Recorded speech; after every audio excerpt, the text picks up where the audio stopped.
Most people know Carl Gustav Jung as the quiet Swiss psychologist who spoke of dreams and symbols.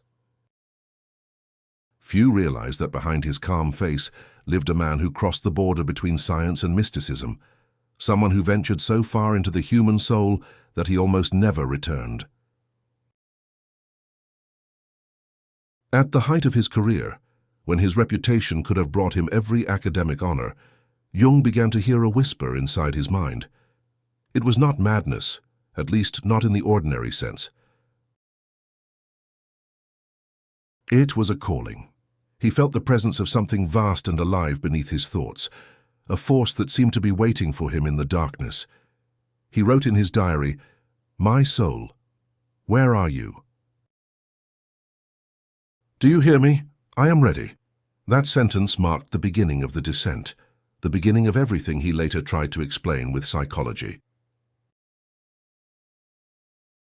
In 1913, Europe stood on the edge of the Great War.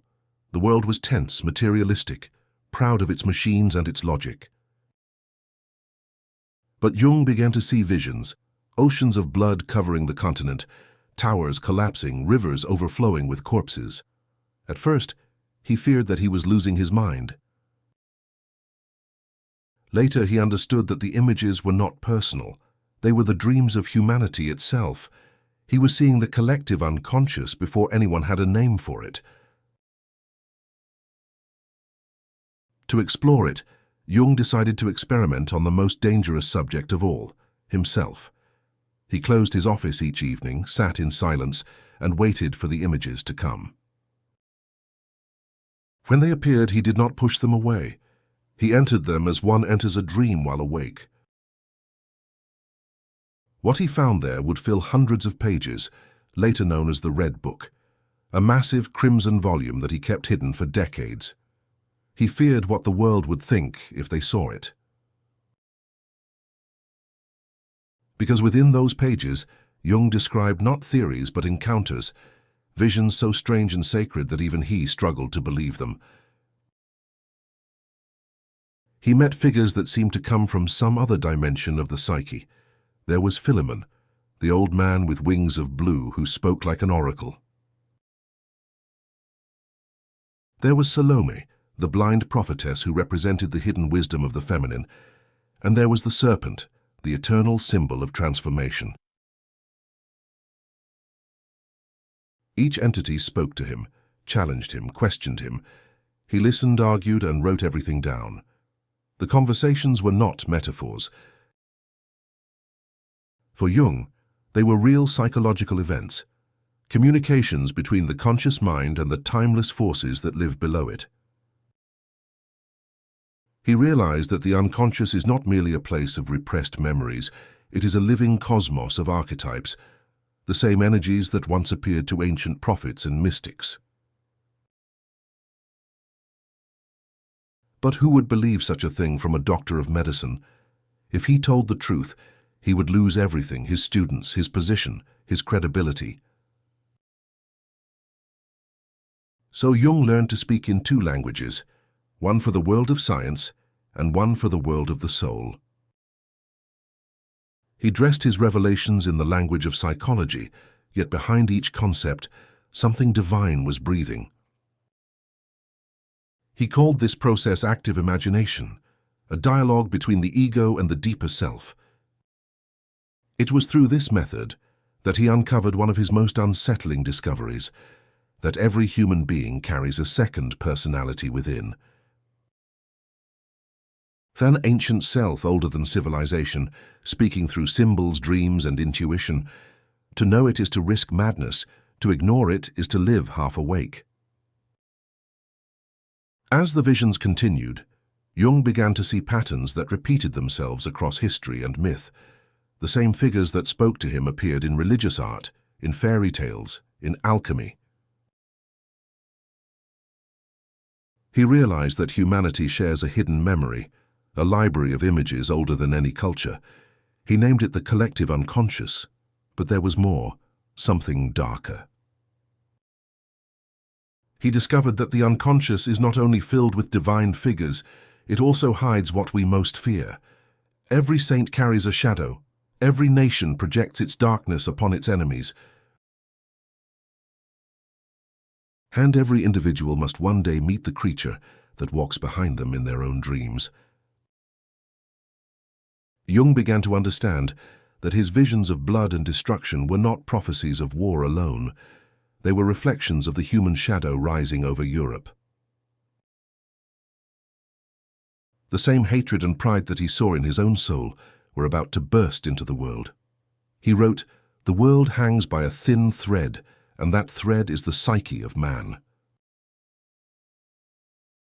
To him, salvation would never come from politics or religion, but from the transformation of consciousness itself. Yet he could not stop the flood.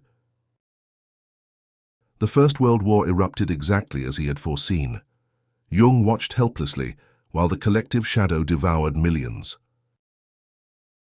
He withdrew deeper into solitude, continuing his inner work, convinced that if humanity ever hoped to survive its own inventions, it would need to rediscover the language of the soul. That language was alchemy.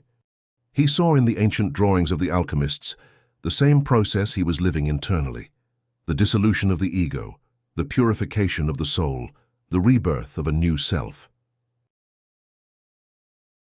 They had used furnaces and metals as symbols, but their true laboratory was the human spirit.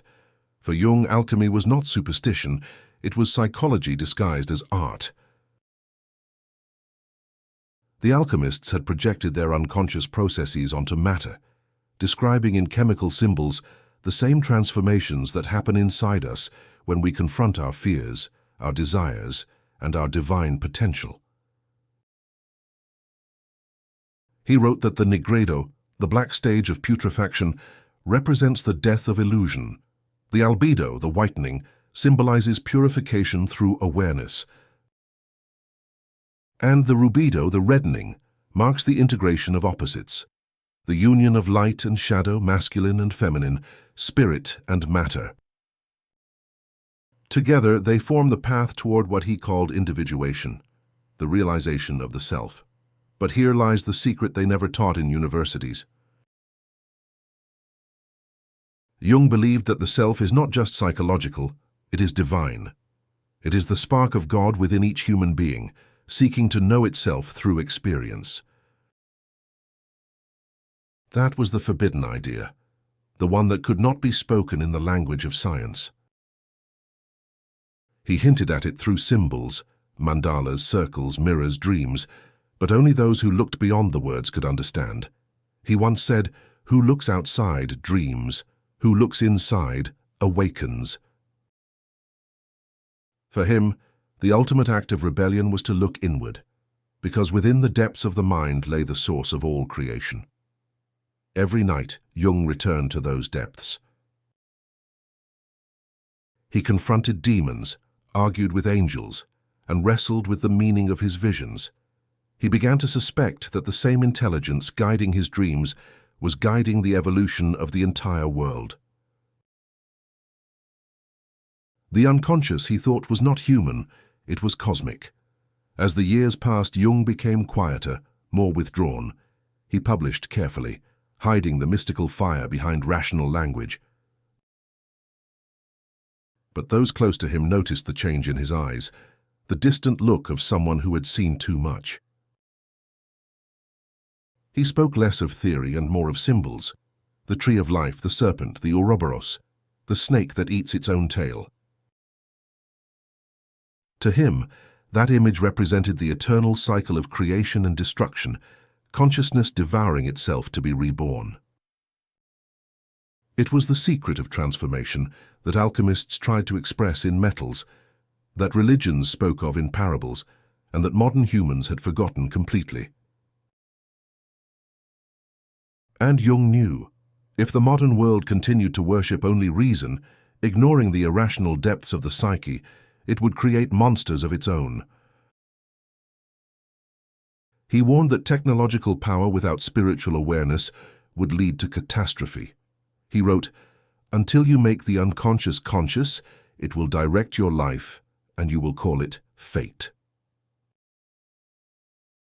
Those were not words of psychology. They were prophecy. Even now, decades after his death, humanity stands on the same edge Jung foresaw. We build machines that imitate our intelligence, yet we refuse to understand our own mind. We conquer matter, yet remain slaves to our emotions. We seek light, but fear the shadow that makes it visible. Jung's secret was never a hidden formula. It was a truth too vast for institutions. That enlightenment is not escape from darkness, but union with it. The light we seek is born inside the night we avoid. And so he continued his inner alchemy until the end of his life, writing, drawing, and dreaming in secret. The Red Book remained locked away for half a century, as if waiting for a generation that could finally read it without fear. When it was published, scholars saw only mythology, psychology, art. But those who have eyes to see recognize it for what it truly is, a map of the soul's descent into the depths of the mind. The Red Book was never meant for the public. It was a record of a man speaking to eternity. Every page, every stroke of crimson ink was Jung's attempt to translate visions into language before they consumed him. Yet the more he wrote, the more he realized that these revelations were not only personal. They described the structure of every human mind. What happened in his darkness happens, quietly, in all of us. He began to see humanity itself as a single vast organism, each person a cell, each dream a pulse within a collective body. When one part becomes sick, the whole begins to tremble. War, hatred, greed, they were symptoms of a psychic disease. If one soul could heal itself, perhaps the whole could begin to change. That belief turned Jung into something far more dangerous than a psychologist. He became an alchemist of consciousness. The ancient alchemists worked with furnaces and metals. Jung worked with emotions and symbols. They searched for the philosopher's stone, a substance that could transmute lead into gold. He searched for the same stone within the human spirit, the spark that turns suffering into wisdom. To the outer world, this was metaphor. But to Jung, it was literal in a psychological sense. Every trauma, every wound, every moment of despair is the raw material, the prima materia, from which transformation begins. He once wrote, "No tree, it is said, can grow to heaven unless its roots reach down to hell. To rise, you must descend. To find light, you must touch darkness." This was his hidden science, integration instead of denial. He taught that the mind is divided into layers, like an ancient temple. The top is the conscious ego, the part that says, I. Beneath lies the personal unconscious, filled with memories and forgotten experiences. Below that is the collective unconscious, the mythic foundation of all human life. And at the deepest level burns the self, the divine center that holds everything together. When we dream, meditate, or create art, those layers speak to one another. Each symbol rising from the depths carries energy, an emotion, a story that wants to be lived. To ignore these messages is to fall ill in spirit. To face them is to begin the great work, the same work the alchemists pursued in secret laboratories centuries ago. He noticed that his patients would dream in patterns that mirrored ancient myths they had never read. A woman saw a lion devouring the sun. A soldier dreamed of a wounded king waiting to be healed. Jung realized that these images were not coincidences. They were archetypes, timeless dramas repeating themselves through every life. He called them the gods within. And he warned that when a culture forgets its gods, they return as neuroses and obsessions. The theater of the soul does not close simply because we stop believing.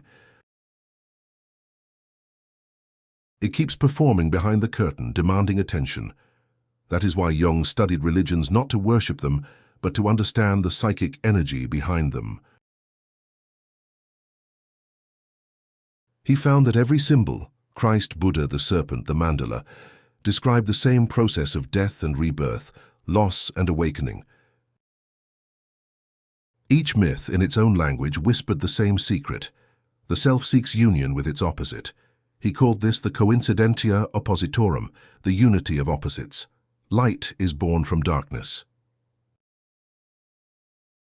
Masculine needs feminine. Spirit needs matter. To deny one is to destroy the balance of both. But this idea was intolerable to the age of reason. To say that God and the unconscious were two names for the same mystery was heresy in both science and church, so Jung disguised his discoveries under the safe word symbol. He spoke of archetypes instead of angels, of psychic energy instead of spirit.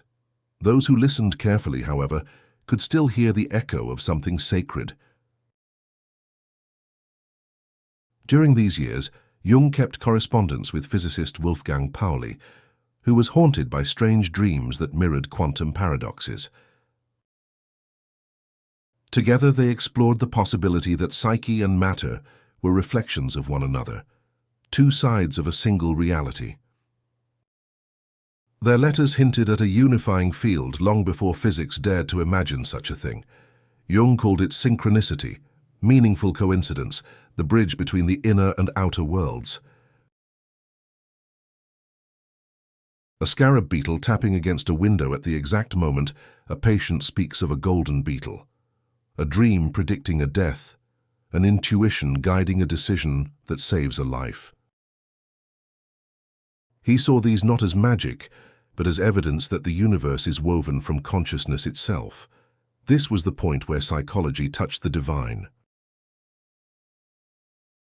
It also became the point where his contemporaries turned away. They preferred measurable facts to invisible meaning. But Jung never retreated. He believed the future of humanity depended on rediscovering its own sacred imagination. He warned that technology without soul would turn man into a machine,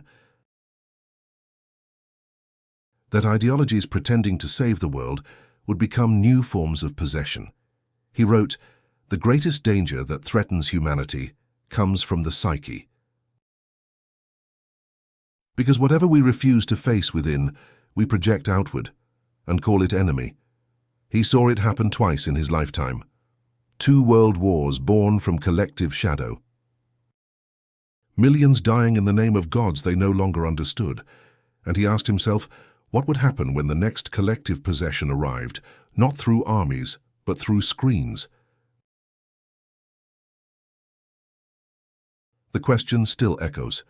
Despite the darkness, Jung remained a man of hope. He believed that within every crisis lies a seed of transformation. He compared the human psyche to the alchemical vessel, the athanor, in which heat and pressure create gold.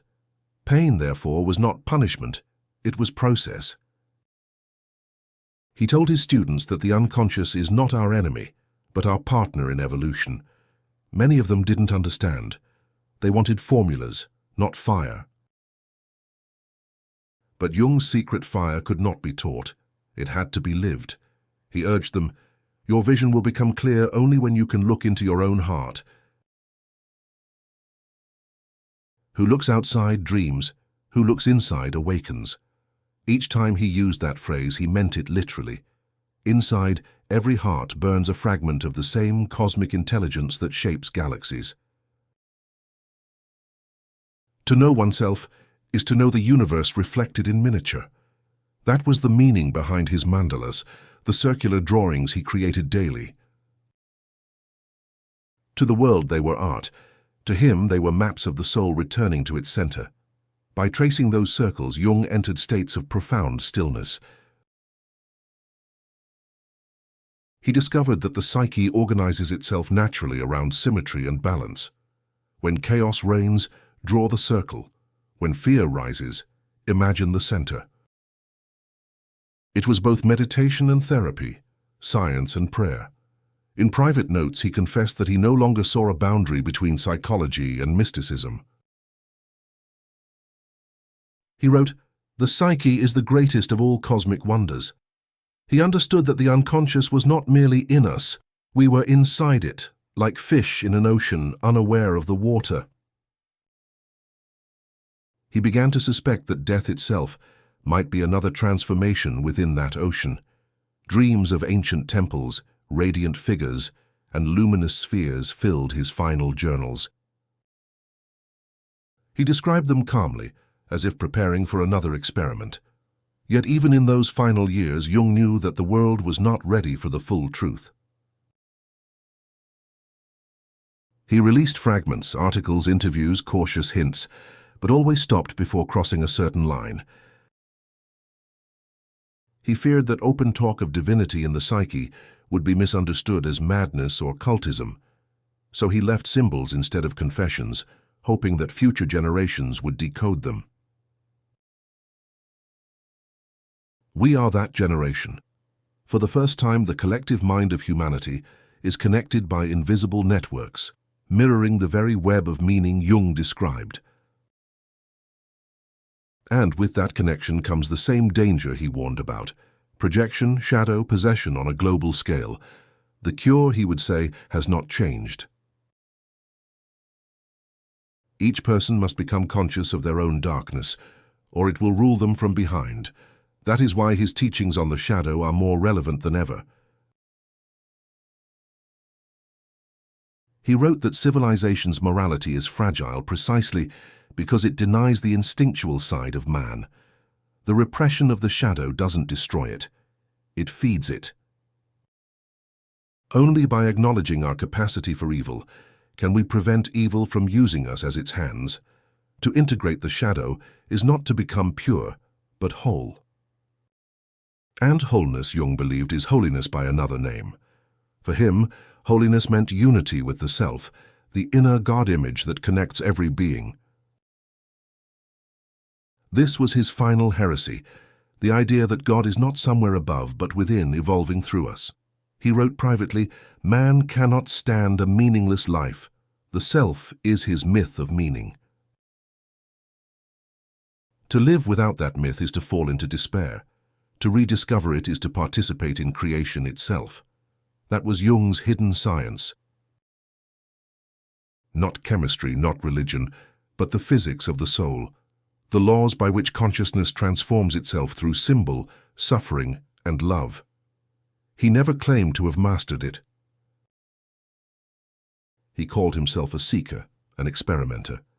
But he left clues as alchemists do, mandalas, dreams, and phrases scattered like breadcrumbs through his writings. Follow them and they all lead back to the same place, the depths of the mind. Jung never claimed to be a prophet, but near the end of his life, he began to speak like one. He said that humanity was approaching a time when the gods would return, not from the heavens but from within the human mind. When reason had exhausted itself and the soul could no longer be silenced, the archetypes would rise again, ancient patterns wearing modern masks. He saw them coming in our ideologies, in our leaders, in our technologies. Wherever people surrendered, thought for belonging, the archetypes possessed them. He warned, we no longer have gods, we have symptoms, and those symptoms rule empires. To Jung, the next evolution of humanity would not be biological, but psychological. We would have to grow inward, learn to hold the opposites without destroying ourselves. Otherwise, the collective shadow would once again take shape in wars, addictions, and fanatic dreams. He was not optimistic, but he was faithful. He believed that even when humanity forgets the soul never forgets humanity. It whispers through dreams, through coincidences, through the smallest sparks of meaning that refuse to die. Synchronicity, he said, is how the universe reminds you that it remembers you. After the war, Jung withdrew to a stone tower he built with his own hands on the shores of Lake Zurich. He called it his hermitage, his place of silence. There, surrounded by carvings of alchemical symbols, he lived as if the medieval world had never ended. He cooked over fire, drew mandalas on the walls, and spoke to the stones. To visitors it seemed eccentric. To Jung it was a laboratory of the spirit. He once said, "At Bollingen, I am in the midst of my true life. I am most deeply myself." He carved on one stone, "Cold or warm, life is the same, for it comes from the one who is." And beneath it a question, "Do the stones dream too?" In that place he had what he called his final vision. He saw the Earth from space, a living blue sphere surrounded by luminous beings. They told him that life is not a mistake, that consciousness is how the universe becomes aware of itself. When he woke, he knew that his work was done. But before he died, he left one last warning. He told his students that modern man stands between two abysses, the abyss of instinct and the abyss of intellect. Fall into either, and you lose your humanity. Balance them, and you might just find the self. He said, "We are the bridge between God and the animal." Those words were not metaphor. They were an instruction for survival. He knew that the next great battle would not be fought on fields or in cities, but inside the human mind, between consciousness and chaos, between the machine and the soul. He saw the signs, the obsession with control, the worship of data, the denial of mystery. He feared that if humanity replaced myth with measurement, it would gain power but lose meaning. He wrote, "Man cannot stand a meaningless life. He will fill it with anything, even destruction, rather than face his own emptiness. Meaning, he believed, is the medicine. And meaning is born only when you face what you fear most. That was his secret. The way out is through. The way to light is through the shadow. The way to transformation is through suffering accepted, not avoided. He found in the cross, in the Ouroboros, in every sacred image, the same formula. Death and rebirth, disintegration and integration, descent and resurrection. The alchemists called it solvet coagula, dissolve and unite. To Jung, that was the hidden rhythm of all life. Every relationship, every crisis, every dream repeats it endlessly until you learn its lesson. When you finally understand, the same forces that once tore you apart become the ones that hold you together. In his later writings, Jung described humanity as standing at a threshold between two worlds, the old myth of religion and the emerging myth of consciousness. The task, he said, is not to destroy the old, but to make it conscious, to live the myth knowingly. When you realize that your inner story and the world's story are one, you awaken the self. And when enough people awaken, the world changes from within. He called that process the individuation of mankind. The idea that what happens inside one person's soul ripples outward into the collective psyche. Every act of awareness, every shadow integrated, heals a piece of the world. That is why he insisted that true revolution begins in silence, alone in the dark, face to face with your own depths. He wrote, "The privilege of a lifetime is to become who you truly are." Those words have been repeated until they sound like a slogan, but for Jung they were a commandment. To become who you are means to meet everything you are not. It means to descend into the night of the soul until the self, like gold, emerges from the fire. His friends said that as he grew older, Jung began to glow with a strange serenity. He laughed easily even about death. He said, "I shall not commit the fashionable stupidity of regarding everything I cannot explain as a fraud." He was ready to meet the mystery on its own terms. In his final conversation, days before his death, he spoke softly, "I am not what happened to me. I am what I choose to become." Then he closed his eyes. When they buried him, they found in his desk a sketch of a luminous mandala, a circle within a square surrounded by the words, Vocatus atque non vocatus Deus aderit. Called or not called, God will be present. That sentence, carved also above his home, was his last message to the future. It meant that the divine is not dependent on belief. It is the ground of being itself.